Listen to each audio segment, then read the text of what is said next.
Imagine que esta chave abre uma porta, mas não é uma porta qualquer. Atrás dela está a vida que você sempre sonhou, aquele sucesso profissional que nunca veio, o amor da sua vida que escapou por entre os dedos, a saúde perfeita, a paz de espírito, tudo, absolutamente tudo o que o seu coração mais deseja está a um simples girar de chave de distância. Só que, como em toda boa lenda, existe uma condição, na verdade duas. A primeira, depois que você cruza a porta, ela se tranca para sempre. Você nunca mais pode voltar para a vida que tem agora. Todas as pessoas, as memórias, tudo o que você conhece fica para trás, como um sonho que você mal consegue lembrar. A segunda, e talvez a mais assustadora, no exato momento em que seu desejo se realiza, um segredo é revelado. Um segredo sombrio sobre a sua família, algo sobre a sua linhagem, sua identidade, algo que vai mudar para sempre a forma como você se enxerga. Você giraria a chave? Isso aqui não é só uma pergunta qualquer. É a promessa e, ao mesmo tempo, a maldição da chave da meia-noite. E hoje a gente vai fundo nessa lenda, desenterrar seus segredos e descobrir o quão perigosamente real ela pode ser. Se você, assim como eu, é fascinado pelos mistérios que vivem nas sombras da história, já se inscreve aí no canal, porque a jornada que a gente está prestes a começar é perigosa e sem volta. A lenda da chave da meia-noite não começou em castelos de reis ou templos de deuses. A origem dela é bem mais humilde e, justamente por isso, muito mais trágica. Ela surgiu no final do século XVIII, num vilarejo isolado, perdido entre montanhas e neblina, um lugar onde as velhas tradições ainda valiam mais que a lei dos homens. Lá vivia a família Valérios. Eles não eram nobres nem ricos, eram artesãos, famosos por sua habilidade com o metal. Mas o patriarca da família, Elias Valérios, não era um ferreiro comum. Ele era um alquimista amargurado, um estudioso de textos proibidos que sonhava em transcender a realidade. Ele acreditava que o desejo era a força mais poderosa do universo, uma energia que, se fosse canalizada do jeito certo, poderia dobrar a própria existência.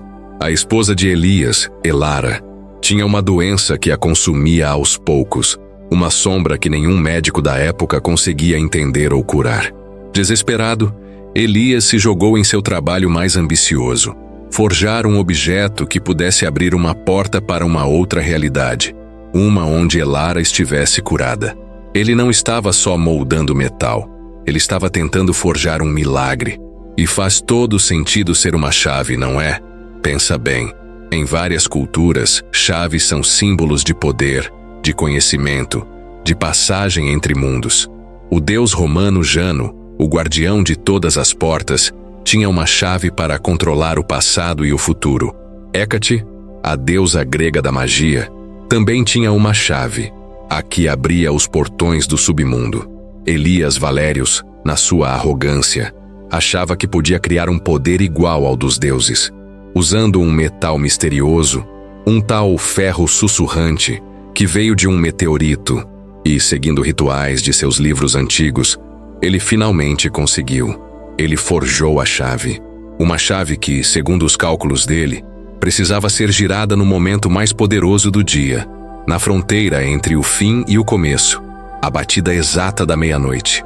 A lenda diz que numa noite de lua nova, com Elara queimando em febre na cama, Elias levou a chave até a porta de casa. Ele sussurrou seu desejo com toda a força da sua alma. Eu desejo uma vida onde minha amada Elara seja saudável e feliz. À meia-noite em ponto, ele girou a chave. A porta não abriu para a rua escura da vila. Abriu para uma cena idêntica à sua casa, mas banhada numa luz dourada e quente. Do outro lado, ele viu a si mesmo, mais jovem, sorrindo. E ao lado dele, Elara, de pé, radiante, cheia de vida. Era a sua vida perfeita, a um passo de distância. Mesmo hesitante, o amor o fez agir. Elias ajudou sua Elara doente a cruzar o portal. No instante em que os pés dela tocaram o chão da nova realidade, a porta bateu com um estrondo que, dizem, o vilarejo inteiro ouviu. A fechadura virou pó. A promessa estava cumprida, mas a maldição também. No segundo seguinte, Elias sentiu uma dor aguda na mente, uma avalanche de informação que ele não pediu, uma revelação. Ele descobriu a verdade sobre sua família. Os Valérios não eram simples artesãos. Eles descendiam de uma linhagem amaldiçoada, cuja fortuna, gerações atrás, foi construída na base da traição e do assassinato dos próprios parentes. A doença de Elara, ele entendeu com um horror paralisante, não era acaso. Era o eco daquela antiga maldição, um preço que sua família estava pagando. Ele salvou sua esposa, mas a que custo? Agora ele vivia numa realidade perfeita, mas carregando o peso de uma verdade horrível. Seu amor não era puro, estava manchado com o sangue de inocentes. A nova vida era uma gaiola de ouro, e a verdade era o seu carcereiro eterno. A chave da meia-noite funcionou, mas como toda magia poderosa, ela nunca dá nada de graça. Ela exige um sacrifício à altura, uma vida por uma verdade. Essa história do Elias Valérios podia ser só isso, uma história, um conto de fadas sombrio para assustar as pessoas. Afinal, mitos muitas vezes são só isso, né? Histórias que a gente conta para dar sentido às coisas. Mas, e se tivesse algo a mais? E se a chave fosse de verdade? Durante anos, relatos sobre a chave da meia-noite apareceram em várias partes do mundo. Um sussurro aqui, uma menção num livro antigo ali. E a descrição era sempre a mesma. Uma chave de metal escuro, fria ao toque, com um desenho que parece um emaranhado de raízes ou veias. Minha busca por essa lenda me levou a um objeto incrível. Este diário. Eu o encontrei num pequeno sebo em Praga, escondido dentro de um livro sobre alquimia. O vendedor nem imaginava o que tinha ali.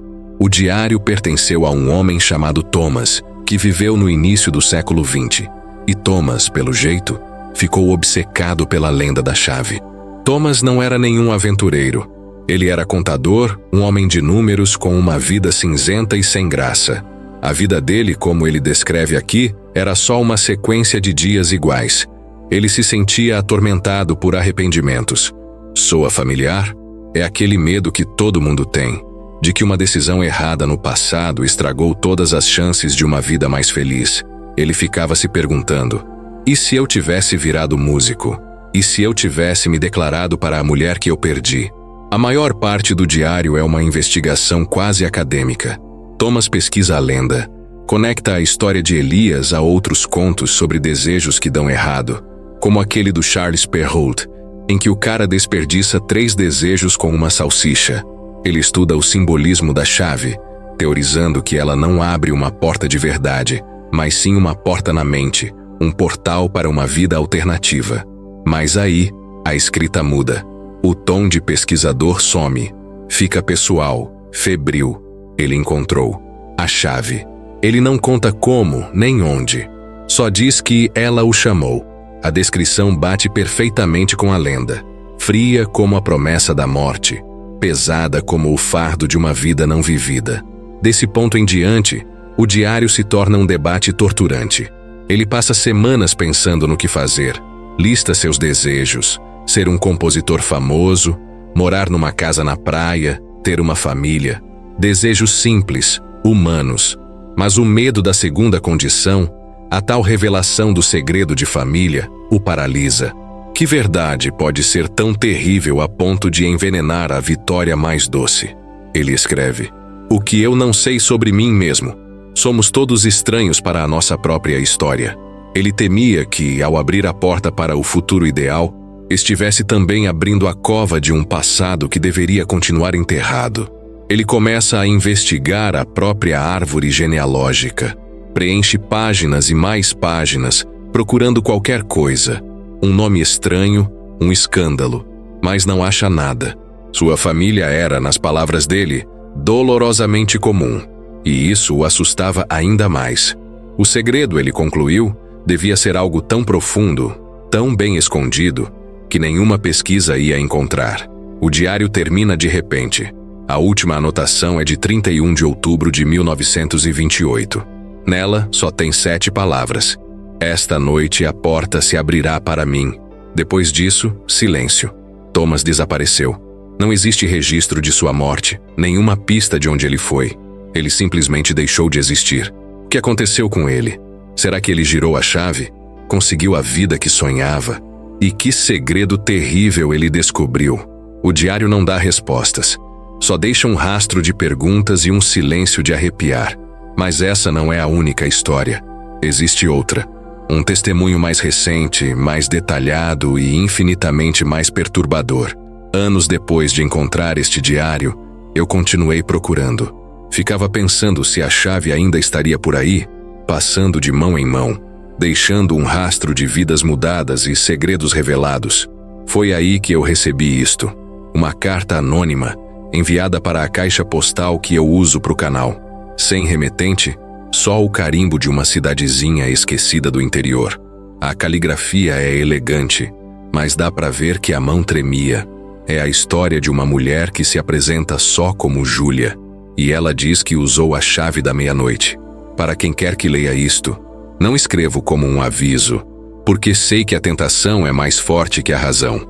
Escrevo como um testamento, uma confissão. Minha vida era uma pintura em tons de cinza. Eu tinha um emprego estável, um apartamento ok e alguns amigos. Eu não era infeliz, mas também não era feliz. Eu simplesmente existia. Meu maior arrependimento era não ter tido coragem de virar astrônoma. Eu amava as estrelas. Elas pareciam tão distantes, tão perfeitas. Um contraste com o caos da minha vida. Eu herdei a chave da minha avó. Ela guardava numa caixa de madeira. E no leito de morte me contou o segredo. Ela disse: "Esta chave abre uma porta para o que você mais deseja. Mas toda porta que se abre para um sonho, fecha a porta para uma verdade. Use com sabedoria ou não use." Na época, achei que era delírio de quem está se despedindo. Guardei a chave como uma lembrança. Mas os anos passaram e o cinza da minha vida ficou insuportável. A solidão, as chances perdidas, a sensação de ser uma pessoa pela metade. Lembrei das palavras da minha avó. E numa noite de desespero, eu decidi. Meu desejo era claro. Eu desejo uma vida onde eu tenha seguido minha paixão, onde eu seja a astrônoma que sempre sonhei ser. À meia-noite, na porta do meu apartamento, eu girei a chave. O metal parecia sugar o calor da minha mão. A fechadura rangeu e a porta se abriu. Do outro lado não estava o corredor do prédio, mas a cúpula de um observatório. O meu observatório. Pela abertura, o céu brilhava como eu nunca tinha visto. Era magnífico. Eu atravessei. A porta se fechou com um clique suave, definitivo. E a nova vida começou. E era tudo o que eu sonhei. Eu era respeitada, publicava artigos, passava as noites conversando com as estrelas. Eu era feliz, por um tempo. Então a segunda condição se cumpriu. A revelação não veio de repente. Veio numa carta. Uma carta que, nesta nova vida, meu pai tinha me deixado antes de morrer. Na minha vida antiga, essa carta nunca existiu. Nesta, ela estava me esperando numa gaveta. Nela, meu pai confessava a verdade sobre o meu nascimento. Eu não era filha biológica dele. Minha mãe, antes de casar, teve um caso com outro homem. Um homem que ela amava, mas que era pobre. Ela engravidou. Para evitar o escândalo, ela o abandonou e casou com o homem que eu chamei de pai. Ele me amou como filha, mas guardou esse segredo a vida inteira. Meu mundo desabou. Meu nome, minha identidade, minha história, tudo era uma mentira contada por amor. A base da minha família, sobre a qual eu construí tudo, era uma farsa. Olhei para as estrelas naquela noite e elas não pareciam mais perfeitas. Pareciam caóticas, frias, indiferentes. Eu consegui a vida que eu queria, mas perdi a única verdade que eu achava que tinha. O conhecimento me libertou da ignorância, mas me prendeu numa nova tristeza. Agora, sempre que olho para o céu, não vejo mais a glória do universo. Vejo a imensidão da minha solidão, o eco de uma família que nunca foi minha de verdade. A chave me deu o meu sonho, mas cobrou minha alma em troca. Não sei qual vida era melhor. A cinzenta mais verdadeira? Ou esta, colorida, mas construída sobre uma mentira? Às vezes acho que não existem caminhos fáceis. Só existem caminhos. A chave da meia-noite. Ela é mais do que uma lenda. É um símbolo do nosso maior dilema. Aquela briga interna entre o arrependimento e a aceitação. A busca por uma vida perfeita contra o medo das verdades que essa perfeição pode esconder. Eu poderia tentar, agora mesmo. Eu também tenho meus arrependimentos, meus caminhos não explorados. Aqueles e se que me visitam nas horas mais quietas da noite. A promessa de apagar tudo e começar de novo é quase impossível de resistir. Uma chance de viver outra versão da minha vida, de talvez encontrar uma felicidade que me escapou. Mas, e o preço? Que segredo a história da minha família esconde? Que verdade está enterrada debaixo de tanto silêncio? A história do Elias, o sumiço do Thomas, a confissão triste da Júlia. Todos eles nos ensinam a mesma coisa. Será que a felicidade não está nas circunstâncias da vida, mas na forma como a gente escolhe olhar para elas? Talvez o verdadeiro poder não seja abrir a porta para outra vida, mas ter a coragem de viver a que a gente já tem, com todas as imperfeições, arrependimentos e segredos. Alguns mistérios talvez devam continuar sendo mistérios, e algumas portas fechadas. A chave não realiza desejos, ela testa a sua alma, e hoje eu escolho a minha. Mas e você? Sozinho, na calada da meia-noite, com a promessa de uma vida perfeita bem na sua frente, você teria coragem de girar a chave? A lenda da chave da meia-noite nos obriga a encarar uma pergunta muito séria. O que a gente quer de verdade? E o que estamos dispostos a sacrificar para conseguir? Mitos não são só histórias, são espelhos. E este aqui reflete nosso desejo por uma vida com mais sentido e nosso medo do que não conhecemos. Agora eu quero saber o que você pensa. Se você tivesse essa chave na mão, agora qual seria o seu desejo?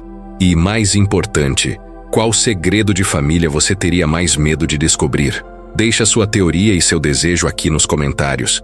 Eu leio absolutamente todos.